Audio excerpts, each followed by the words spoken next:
It was never love. You were a mistake, Billionaire CEO said to her. 3 years later, he learned love's true meaning. Warren, I need to tell you something. He didn't look up. Can it wait? This Tokyo deal closes in an hour. Warren, I'm pregnant. Silence fell, the kind that drowns. Then he turned, and his eyes, calculating, cold. What? No, you can't be serious. I went to the doctor. It's real. You're going to be a father. Naomi, do you have any idea what this could do to me, my career, my life? Your life? What about ours? There is no ours. This, whatever we had, was a mistake. A mistake? You were a mistake. You were a mistake. 4 words.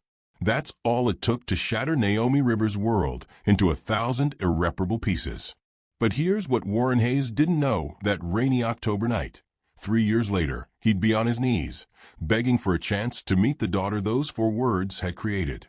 If you've ever been told you weren't enough, that you were someone's regret, hit that like button right now and subscribe to the channel. Because this story, it's about proving them wrong. Let me take you back to where it all began, not to the rejection, but to the fire that came before it. 6 months earlier, Naomi stood in a Seattle gallery, her camera capturing the way light transformed ordinary moments into art. She was 26, scraping by on freelance photography gigs, living in a studio apartment where the radiator only worked on Tuesdays. But that night, she felt rich. The gallery buzzed with champagne-soaked conversations, and people who moved through life like they'd never known struggle. Then Warren Hayes walked into her frame. He wasn't supposed to notice her. Women like Naomi didn't exist in the worlds of men like him. Real estate mogul, 32. The kind of wealth that whispered instead of shouted. But he stopped in front of her exhibition piece, a photograph of dawn breaking over Seattle's forgotten neighborhoods, and something shifted in the air between them. You made poverty look beautiful, he said, not as criticism, but as wonder. I made truth look like what it is, Naomi countered. Survival has its own kind of beauty. He smiled, then really smiled, and Naomi felt the ground tilt beneath her feet. What followed was 6 months of stolen nights and secret mornings. Warren would appear at her door after midnight, still in his suit, smelling of boardrooms and expensive cologne. He'd kiss her like she was oxygen, press her against walls in her cramped apartment, and make her feel like the center of his universe. You're different from everyone in my world, he'd whisper against her skin. You make me feel real. She believed him. God, she believed every word. They existed in a bubble, his penthouse when his world was away, her apartment when he wanted to pretend he was someone else. He never took her to company dinners, never introduced her to his family. But in the dark, wrapped in Egyptian cotton sheets or tangled in her thrift store blankets, none of that seemed to matter. Until the rain came. October arrived with a vengeance, hammering against Warren's floor-to-ceiling windows like it was trying to break in. Naomi stood in his living room, pregnancy test clutched in her trembling hand, watching the man she loved stare at a contract like it was more important than her existence. Warren, I need to tell you something. He didn't look up. Can it wait? This Tokyo deal closes in an hour. I'm pregnant. Silence. The kind that drowns.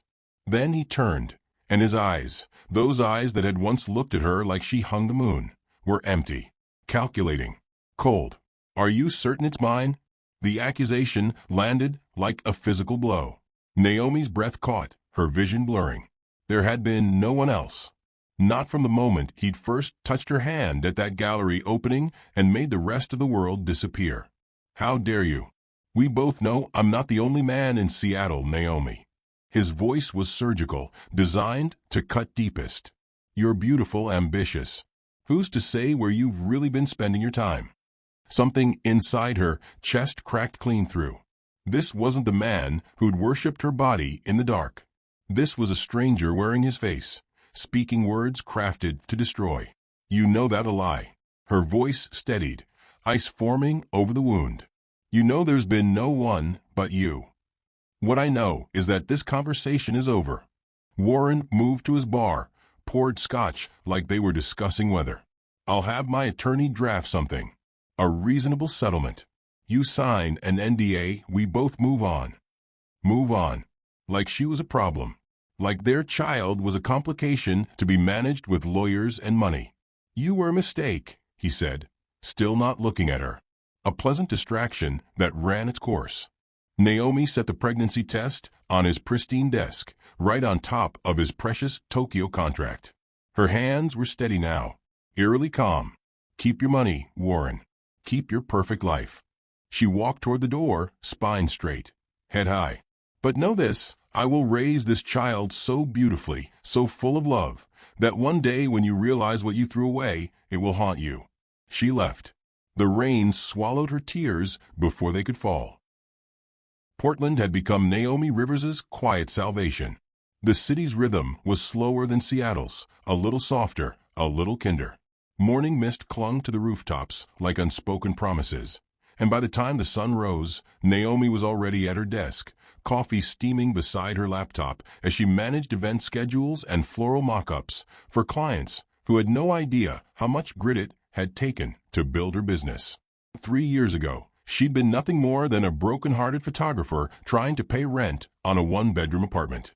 Now, she was the owner of Rivers and Bloom Events, one of the most in-demand coordination firms in the city. Her days were long and relentless, meetings, phone calls, design boards, but every late night ended with a reason that made it worth it. A little girl with chestnut curls and wide, curious eyes who called her Mama. Stella Joy Rivers had come into the world on a gray spring morning, tiny and furious, as if protesting the unfairness of being born without a father. Naomi remembered that first cry like it had carved a promise into her bones, that she would love this child enough for two. Now, 3 years later, Stella was all sunlight and laughter. She was a kind of child who saw magic in everything. The dust dancing in a sunbeam, the sound of rain on the windows, the way her mother's hair shimmered when she leaned close to kiss her goodnight. "Mama," Stella said one morning, standing on tiptoe at the kitchen counter, "do you think stars can see us too?" Naomi smiled, slicing strawberries for breakfast. "Of course they can. They look down and make wishes about us, just like we do about them." Stella giggled, as if the thought of being someone's wish was the most delightful thing in the world. Moments like that sustained Naomi, the sweetness of innocence, the peace of routine, the quiet victories no one else saw. There were nights when she still woke up haunted by memories of Warren Hayes, his voice, the sharp echo of "You were a mistake," but she taught herself how to push those thoughts away. He was another life, another version of herself she'd buried and promised never to dig up again. Yet sometimes, when Stella tilted her head a certain way, Naomi caught a flicker of him, the shape of her daughter's smile, the stubborn tilt of her chin. It was a reminder that no matter how far she ran, part of him lived in her little girl. Her sister, Grace, was her anchor through it all. "You built this from ashes," Grace often told her. "You should be proud, Naomi. You're not surviving anymore. You're living." Naomi would nod, smile, and pretend she believed it.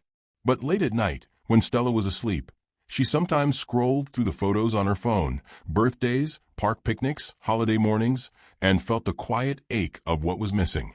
A father's presence, a partner's laughter. She would never admit it aloud, but part of her still wondered if Warren ever thought about them, if he regretted the words that had shattered her that night. Then, one crisp September afternoon, Naomi's life shifted again. An email arrived from a major tech firm headquartered in Seattle. They were planning a product launch, high-profile, multi-million-dollar, broadcast nationwide. The kind of contract that could double her company's revenue and secure Stella's preschool tuition for the next 2 years. Naomi's first instinct was to decline. Seattle was a graveyard of memories she had no intention of revisiting. But practicality won. She was stronger now, unshakable. The woman who'd walked away in the rain had rebuilt herself from the ground up. Surely she could handle a few weeks in the same city as her past. She accepted the deal. The following weeks were a whirlwind of logistics, flights, vendor calls, design mock-ups.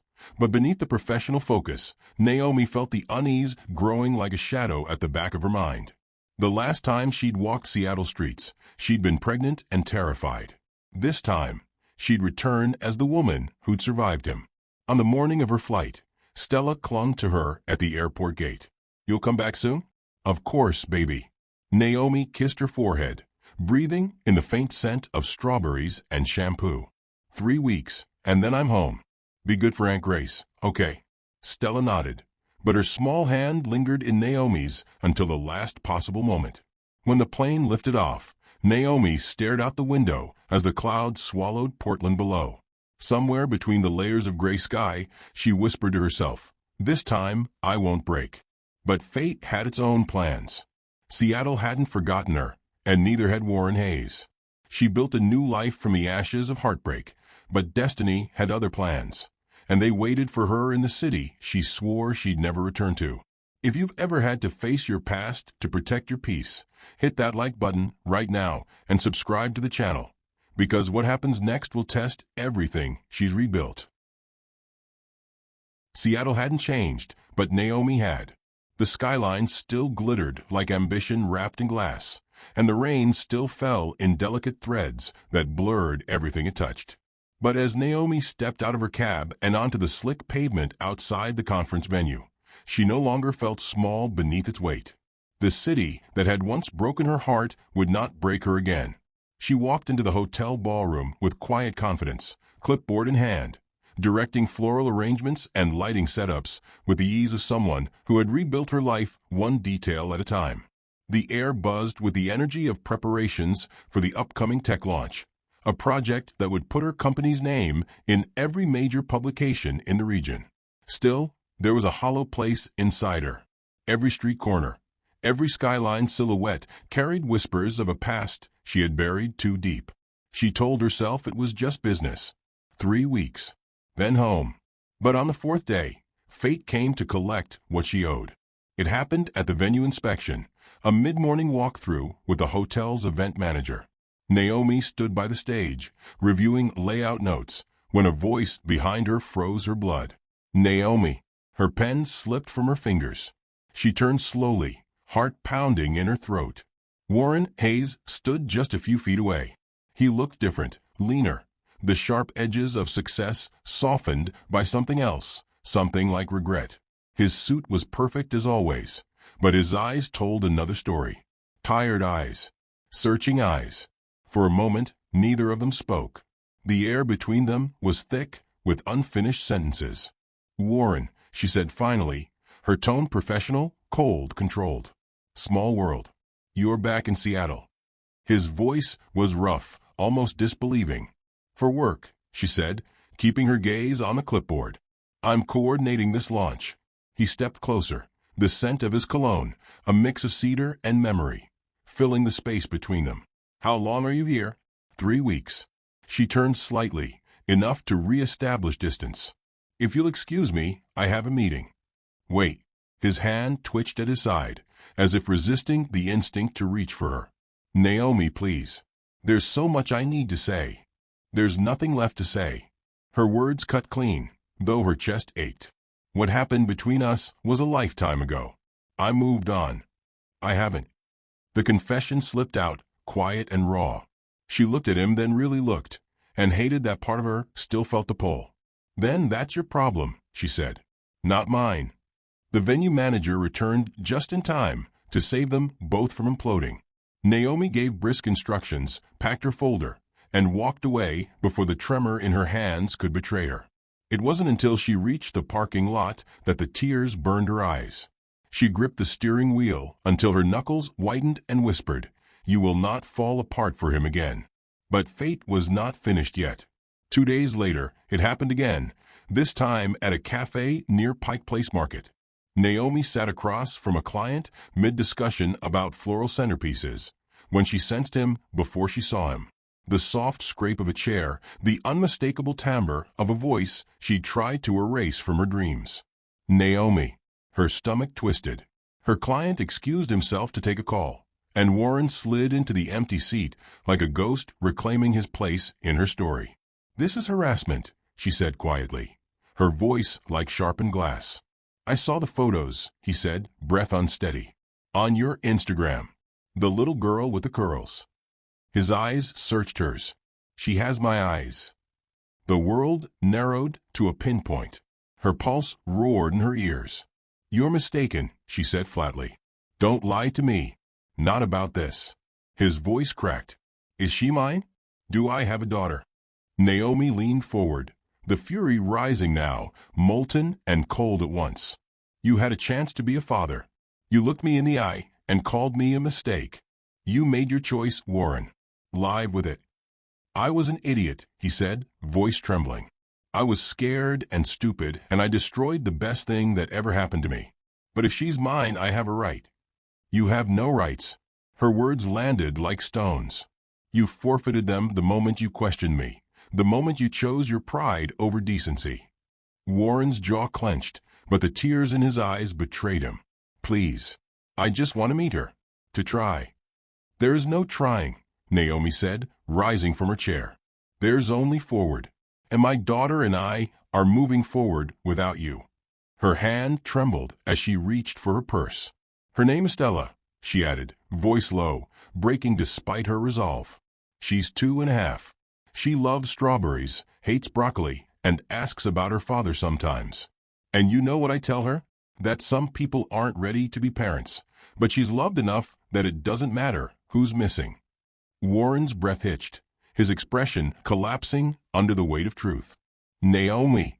But she was already walking away. That night, Naomi stood in her hotel room, staring at the skyline that once promised dreams, and now only whispered ghosts. She'd survived this city once. She would survive it again. She called her assistant, transferred the remainder of the contract to a trusted colleague, and changed her flight. By midnight, she was gone. What she didn't know, what she couldn't have known, was that Warren didn't let her disappearance end there. He hired a private investigator within hours of their last conversation. By dawn, he had Naomi's Portland address, Stella's preschool name, even photos of their small rented house with the painted blue door. In one of the images, Stella was chasing bubbles in the front yard, her curls catching the sunlight. She looked exactly like Naomi, but when she laughed, Warren saw himself. He stared at that photo for hours. Every deal he'd closed, every dollar he'd earned, felt meaningless. The hollow echo of his penthouse mocked him. For the first time in his life, Warren Hayes, a man who could buy anything, was facing something he couldn't purchase, redemption. But Naomi didn't know that. She returned to Portland unaware that her past had already followed her home. She tucked Stella into bed that night, humming softly, pretending her hands weren't shaking. She told herself it was over, that he'd stay gone.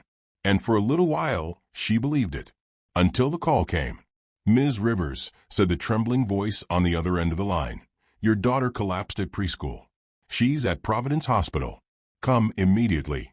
The phone slipped from Naomi's hand, and her world tilted. She ran, not knowing that the man she'd fled from was about to become the only one who could save their child.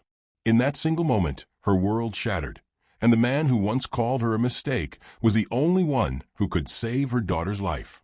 If you are finding the story interesting, we would like you to please pause for a second, like the video, comment "Stay strong, Naomi," and subscribe so you don't miss what happens next. The world can end in the space between two heartbeats.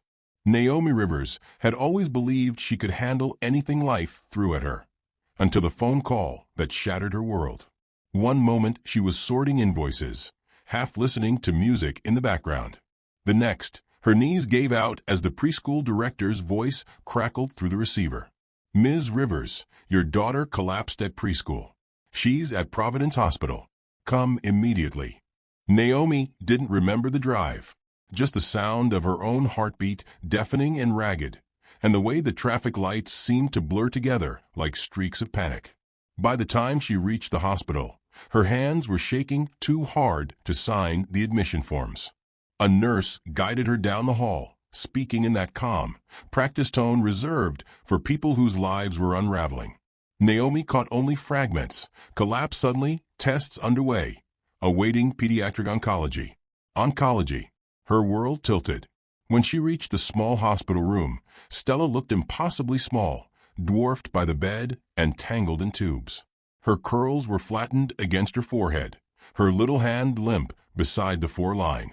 Naomi fell into the chair beside her, clutching that hand and whispering her name like a prayer. Stella, baby, mommy's here. I'm here. Hours blurred together. Nurses came and went. Machines hummed and beeped. The doctor's words eventually took shape, heavy and merciless. Acute lymphoblastic leukemia. Naomi's mind rejected it at first. It didn't sound real. It sounded like something that happened in someone else's story, not hers. But the charts, the test results, the gravity in the doctor's eyes, all of it made denial impossible. "We'll start treatment immediately," the doctor said gently. "She'll need chemotherapy, but the prognosis is often good with early intervention. However, her blood markers suggest she'll likely require a bone marrow transplant to ensure remission."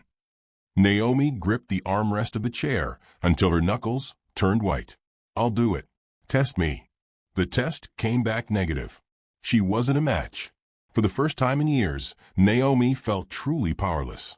Every ounce of strength she'd built since that night in Warren's penthouse seemed to crumble beneath the weight of this new terror. There was only one other possibility, and it made her stomach turn. She stared at the doctor's lips moving, explaining options and timelines. But all she heard was a single thought pounding in her head. He's the father. He has to be tested. For 3 years, she had sworn she would never call him again. But this wasn't about her. This wasn't about pride or heartbreak. This was about their daughter. With trembling hands, she scrolled through her phone contacts until she found the number she'd never been able to delete. It rang twice. "This is Warren Hayes." Naomi's throat closed. For a moment, she couldn't speak. Then the words broke out, jagged and raw. "It's Naomi. You have a daughter. She's 3 years old, and she's dying. I need you to come to Portland and get tested as a bone marrow donor." The silence that followed was long enough to crush her. Then his voice came through, rough and immediate. "I'm on my way." He arrived within hours. When Naomi saw him stride into the pediatric ward, she barely recognized him. He looked haunted, his face drawn, his suit wrinkled, like he hadn't slept in days. There was no arrogance left in his posture, no boardroom confidence. Just a man stripped bare. He didn't ask questions. He just went straight to the lab and offered his arm. 2 days later, the results came in, a perfect match. The nurse told Naomi first, her voice trembling with relief. Naomi sank against the wall, tears spilling freely for the first time in years. It wasn't forgiveness she felt, just gratitude and exhaustion. That night, she found Warren in the small hospital chapel, sitting in the back row with his hands clasped, head bowed. She hesitated, then sat beside him. The stained glass window painted fractured light across the floor. "You didn't have to come," she whispered. "I had to."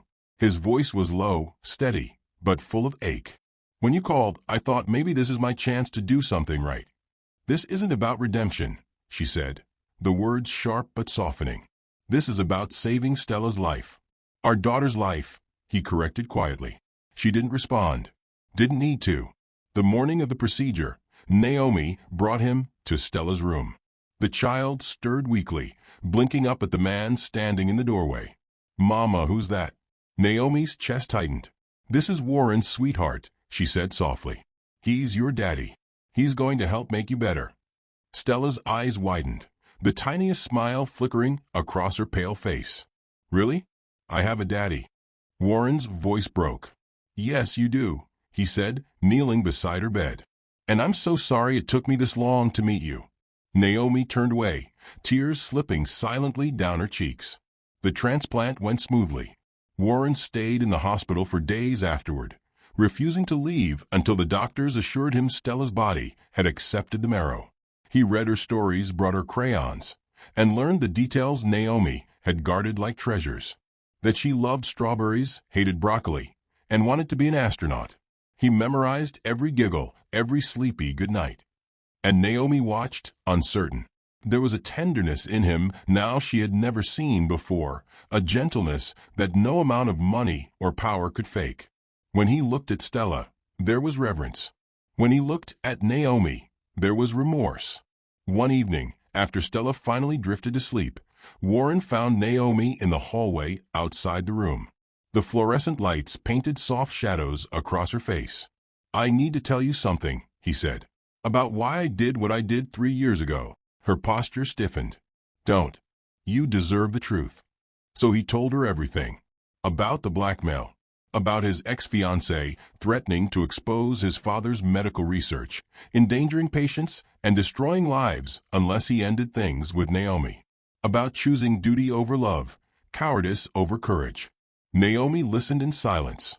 When he finished, she said only, "You should have trusted me with the truth. We could have faced it together." "I know." His voice cracked. "And I'll spend the rest of my life regretting that I didn't." For the first time in years, Naomi saw something real in his eyes. Not arrogance, not pity, but pain. The kind that humbles a person. The kind that transforms them. She looked through the glass at their sleeping daughter. The miracle that had brought them both to this moment. "Maybe," she whispered, "this was the only way we were ever going to start over." Warren nodded, silent tears glistening in his eyes. For the first time, Naomi didn't flinch when he reached for her hand. She didn't forgive him, not yet, but she let their fingers rest together, bound by the one thing that would forever keep them connected. The little girl sleeping on the other side of the glass. 6 months can pass in a blur when every day feels borrowed. For Naomi Rivers, life after the transplant existed in a delicate rhythm. Hospital visits, follow-up appointments, whispered prayers before sleep. Stella's hair had begun to grow back, soft and fine, her color returning little by little. The laughter that once filled their small Portland home came back too, fragile at first, then bright as ever. Through it all, Warren Hayes never left. He rented an apartment just 10 minutes from Naomi's house, not the kind of glass and steel penthouse he used to hide behind, but a modest 2-bedroom near the river, close enough to hear the city hum, but far from the noise of his old life.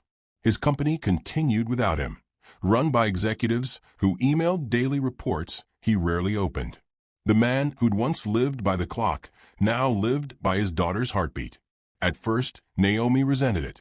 She told herself his presence was temporary, an act of guilt, a gesture to quiet his conscience. But every time she came home from work to find him sitting cross-legged on the living room floor building Lego castles with Stella, something in her chest tightened. He was patient with their daughter, gentle even when she demanded impossible towers or bedtime stories that lasted an hour. It wasn't the Warren she remembered. One evening, as Naomi folded laundry in the hallway, she heard laughter from Stella's room, Warren's deep, unguarded laugh mingling with her daughter's giggles. For the first time, it didn't hurt to hear it. It healed something instead. "Can Daddy stay for dinner?" Stella asked that night, as Naomi tucked her in.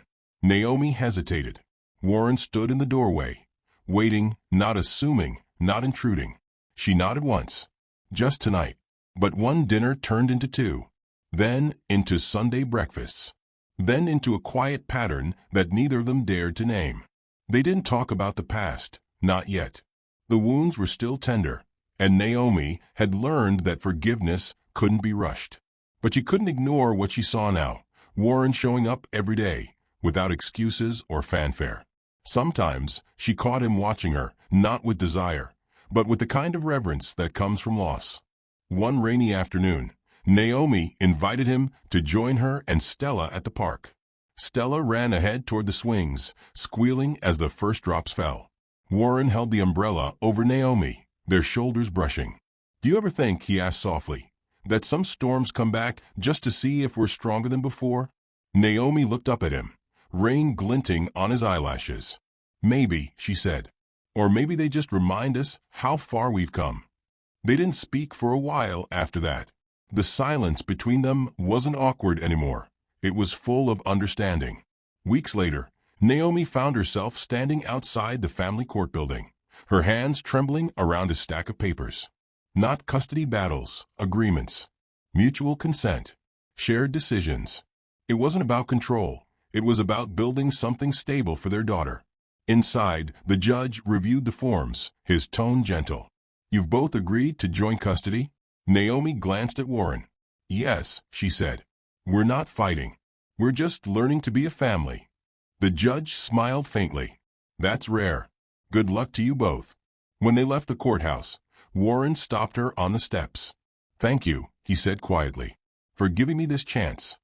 Naomi met his gaze. "Don't thank me. Earn it." He nodded, and he did. He started showing up at every doctor's appointment, every preschool meeting, every silly event that most fathers would have found inconvenient. He was there when Stella wanted to paint her room pink, when she had nightmares, when she needed someone to hold her during her blood tests. Slowly, trust began to grow, not as an instant bloom, but as a cautious vine, winding its way through the cracks they'd both left behind. One night, Naomi found him asleep in the hospital waiting room after Stella's checkup, a blanket draped over his shoulders, her daughter's stuffed bunny tucked beside him. She stood there for a long time, her heart caught somewhere between pity and love. The next morning, she brewed 2 mugs of coffee and brought one to him. He woke with a start, blinking at her. "You didn't have to." "I know," she said, "but you look like you haven't slept in days." He smiled faintly, that tired kind of smile that carried too many regrets. "I don't sleep much these days. Every time I close my eyes, I see your smile. It makes me afraid to miss a single second of it." Something inside her softened. For the first time, she saw him not as the man who'd broken her, but as the man who was trying to rebuild himself, brick by brick, quietly, without expecting applause. Spring arrived early that year. The trees along the Willamette blossomed in pale pinks, and Naomi decided to host Stella's 4th birthday in the backyard. Balloons hung from the porch, neighbors gathered, and laughter filled the air. Warren helped string lights across the fence, his shirt sleeves rolled up, hair ruffled by the wind. When Stella blew out her candles, she turned to him and shouted, "Make a wish too, Daddy." He looked at Naomi across the table. "I already did." After everyone left, Naomi stood on the porch, watching Stella chase bubbles in the fading light. Warren joined her, hands tucked into his pockets. "She's going to be okay," he said softly. "I can feel it." Naomi nodded. "She's strong. So is her mother." The words hung between them. She turned toward him, the air thick with the kind of silence that hummed with possibility. "I'm not ready," she said quietly. "I know," he replied. "I'm not asking for anything. Just time." Naomi exhaled slowly, the tension melting from her shoulders. "Time, then." He nodded once, then reached out, not to pull her close, but to brush a loose strand of hair from her face. The touch was brief, reverent, a promise, not a plea. As the sky turned gold, Stella's laughter echoed across the yard, pure, untamed joy. Naomi felt something shift inside her, something that felt dangerously like peace. For the first time since that night in Seattle, she allowed herself to imagine a future that didn't end in pain. A future where forgiveness wasn't impossible, just waiting. And for the first time in years, Warren Hayes didn't feel like a ghost from her past. He felt like home finding its way back. Love doesn't always arrive with fireworks. Sometimes it returns quietly, like sunlight slipping through a window you forgot was open. A year had passed since the transplant. Stella was stronger now, her cheeks round with health, her laughter filling every corner of Naomi's home. The shadow of the hospital had begun to fade, replaced by art projects taped to the fridge and the constant sound of little feet running down the hallway. Naomi still caught herself watching her daughter sometimes, overwhelmed by gratitude and fear in equal measure. But each time, she found comfort in the same truth. Stella had survived. And so had she. Warren had become part of their rhythm, seamlessly but respectfully. He picked Stella up from preschool twice a week, attended every checkup, and never once overstepped the boundaries Naomi set. He didn't try to fix the past. He simply showed up over and over, until his presence no longer felt like intrusion, but inevitability. It was a Sunday morning when everything quietly changed. The sky was overcast, the kind of soft gray that made the world feel closer. Naomi was cooking pancakes, while Stella danced around the kitchen in her pajamas, singing off-key to a song playing on the radio. Warren stood by the counter, sleeves rolled up, pouring orange juice like it was a sacred duty. For a moment, Naomi let herself watch them. The ease between them, the laughter, the ordinary magic of it all. "This feels," she started, then stopped.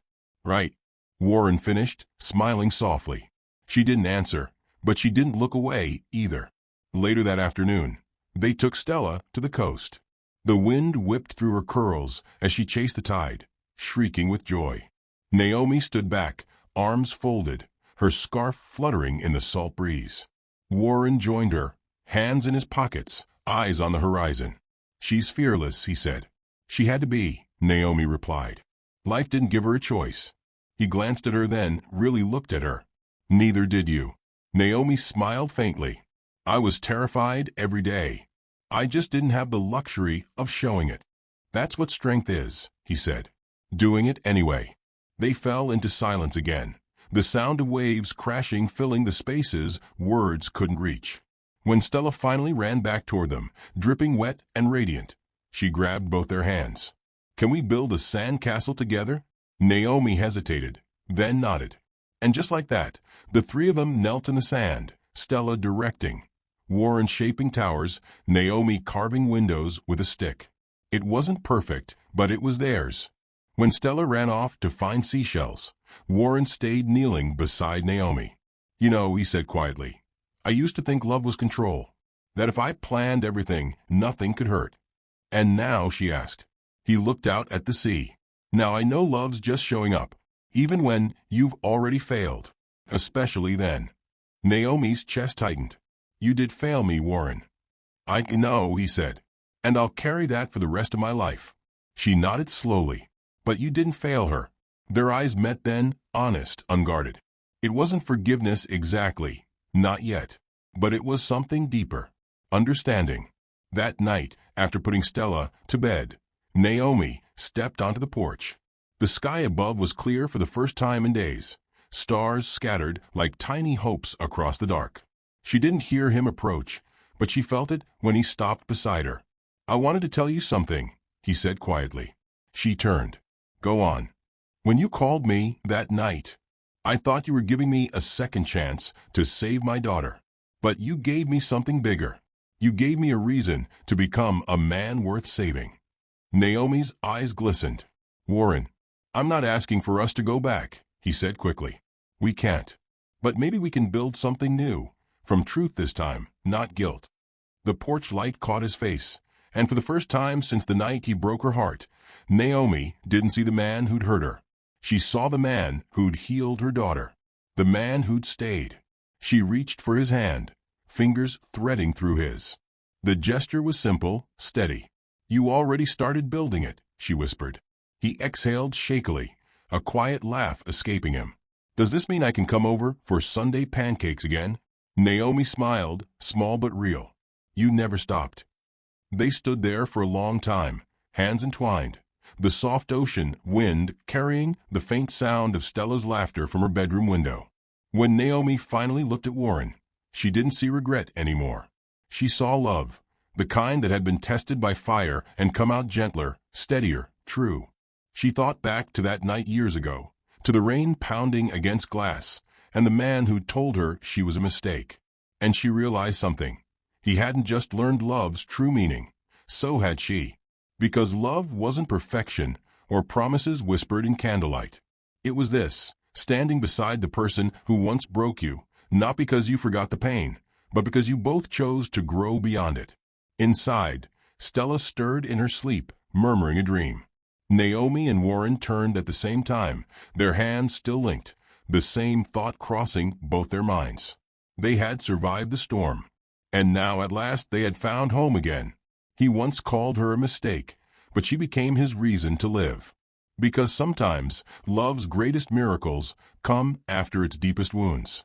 If this story reminded you that love always finds a way, hit like, share it with someone who needs hope, and subscribe to Mr. William Chronicles for more stories that make you feel something real.